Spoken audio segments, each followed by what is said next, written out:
Hello and welcome to a new video. This is week 3 of Inktober. If you haven't seen the first 2 videos, I will include the links below in the description and at the end of the video. So for day 15, I got Passeriformes as the order, and I chose to do a Kingbird of Paradise. This is one of the birds that is in the bird collection in Cordley Hall, and he is in a display posture.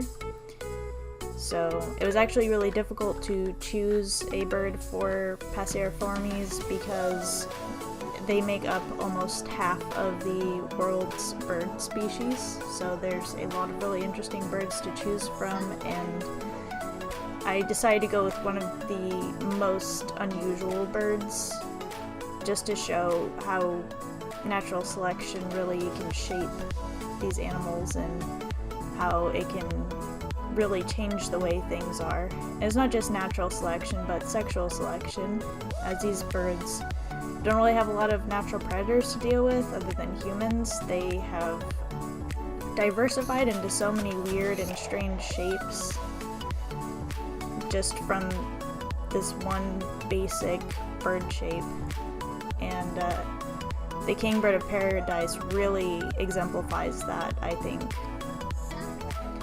And they have these 2 really interesting tail streamers that come off the back of their tail. So they use those to display to the females. So they put their little butts up in the air and twirl their tail feathers around to attract them. You might notice that this week I changed colors again, so I'm using Nickel, Iridescent Nickel by P.H. Martins. So that's pretty cool. Day 16 I got Pisciformes, and there's a little bit of a story that goes with this one. So I've been living at this place for I think about 3 years, and we get a lot of backyard visitors, and every fall we usually get northern flickers. And I've been really wanting to get some photographs of these guys, but they do not like having their pictures taken.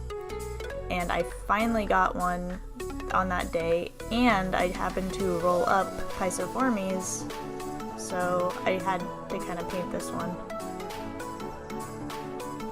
So northern flickers are they're found on the east coast and the west coast, and the west coast ones are red shafted, so they have a reddish coloration underneath their tail and wings.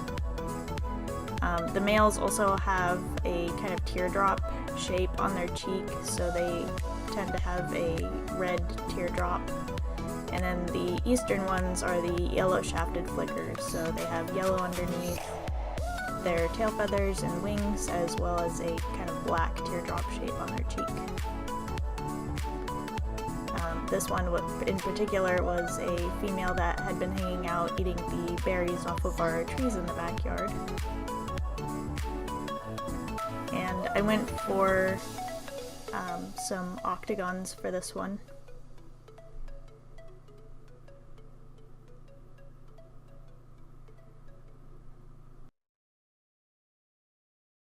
Day 17 was Psitticiformes.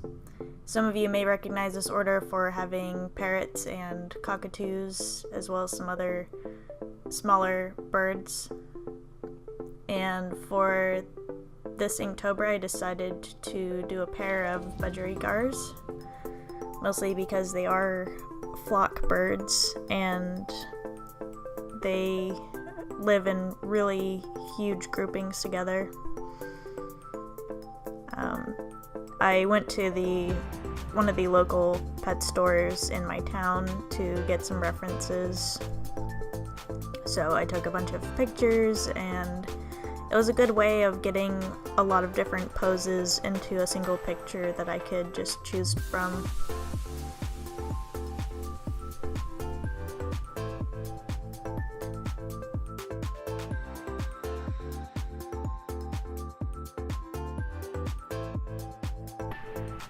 Budgies are kind of an interesting bird. I had a pair of them when I was growing up, but we had to get rid of them because I was showing some allergic symptoms to them, which is kind of weird because I also grew up with chickens and I didn't seem to have any allergic reactions to them. But there was just something about these two birds that I guess set off my allergies, and so we couldn't keep them anymore, unfortunately.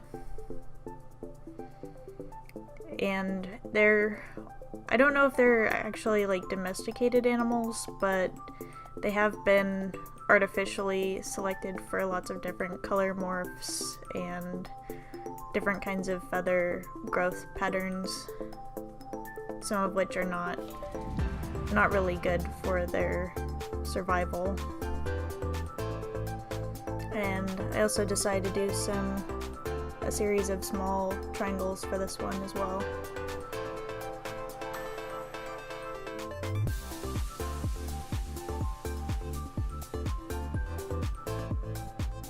I decided to kind of continue the beam that they were sitting on.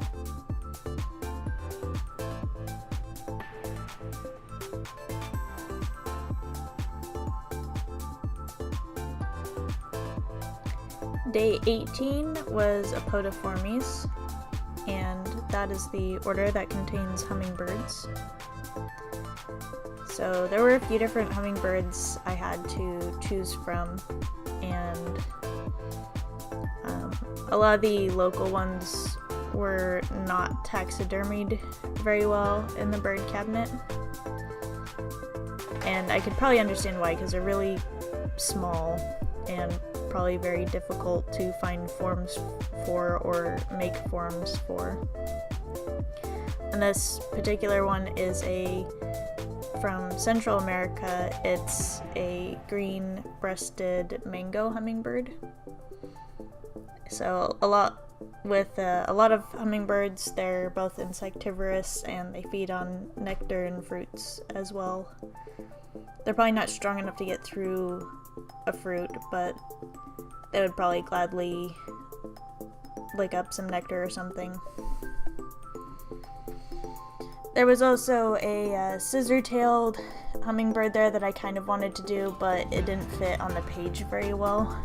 So I think it would be a lot better if I did it on like a 11 by 14 instead of 8.5 by 11 piece of paper.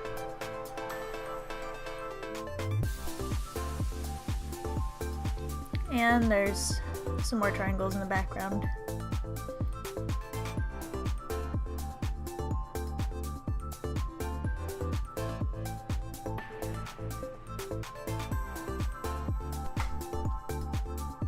Day 19 was Columbiformes, and that is the order that includes doves and pigeons.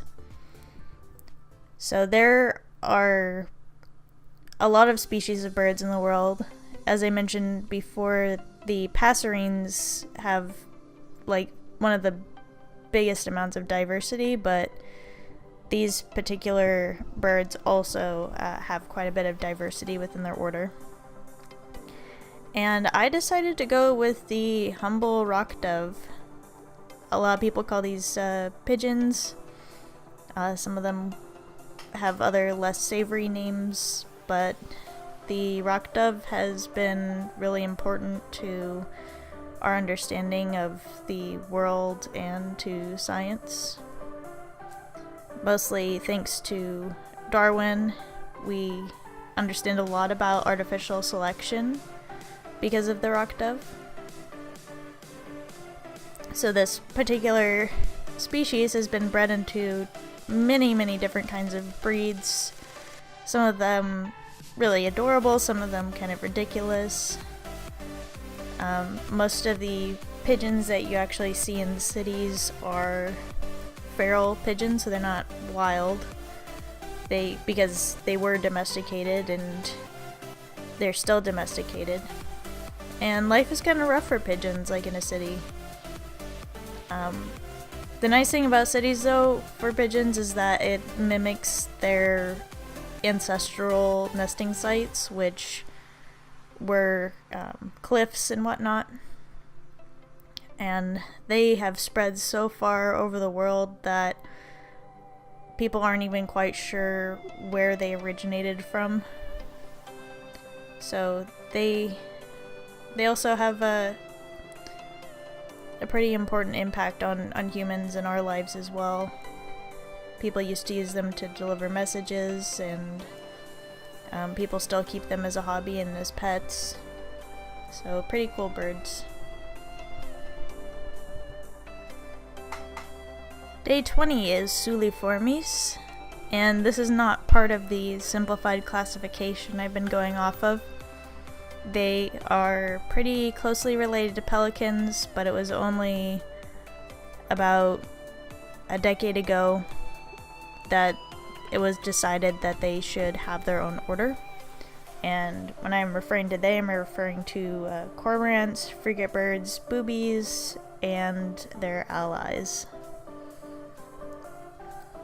Cormorants are kind of another bird that it have some interesting relationships with humans. They have historically and continue to be used today to aid certain fishermen in different countries. And over here in the United States, the relationship is a little bit more tried. A lot of the fisheries see them as nuisances, threats to the food supplies of fishes. This particular species is a Brandt's cormorant. They are have really interesting breeding plumages.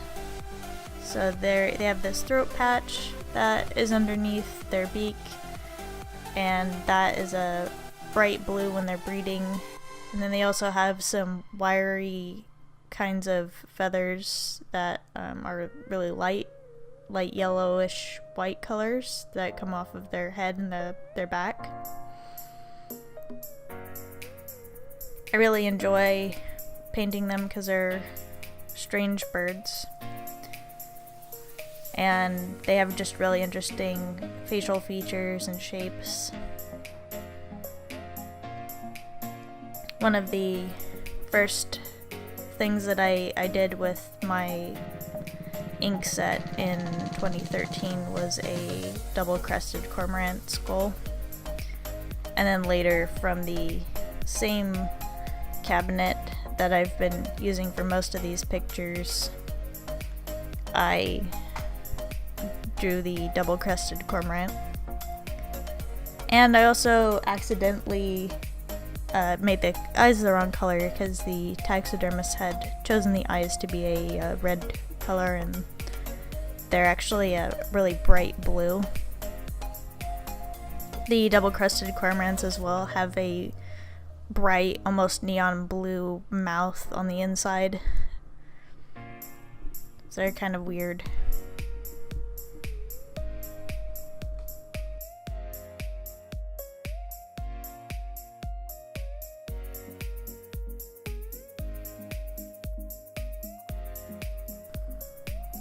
And there were a lot of varied shapes for the background in this one. So there's a hexagon, some rhombuses, squares, and triangles. And a pentagon, a few pentagons in there.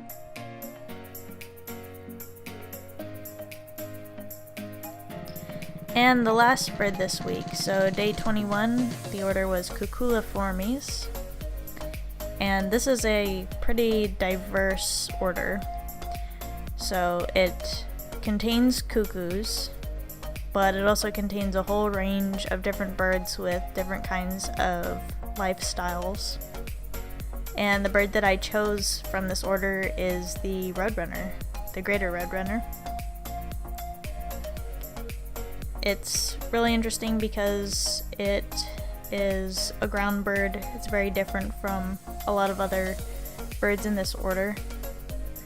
And one of the ways that you can tell it's part of this order is because its feet have zygodactyly. And that means that It has 2 toes in front and 2 toes in the back, and that makes it actually really efficient at running. There are also a few other orders, including some of the ones that I did this week, the Psittaciformes and the Pisciformes, that also have zygodactylous feet. It's really helpful to know the arrangement of toes on birds because it allows you to narrow down which classification that bird belongs to based on the order of its toes. So that can be really helpful for determining where on the tree that bird lies and what that bird is most related to. Although sometimes that can be misleading because a bird might convergently evolve that toe arrangement just because it might make it a lot better at running or climbing. So it might just happen to have that by default. And for this one I did a series of horizontal rectangular shapes.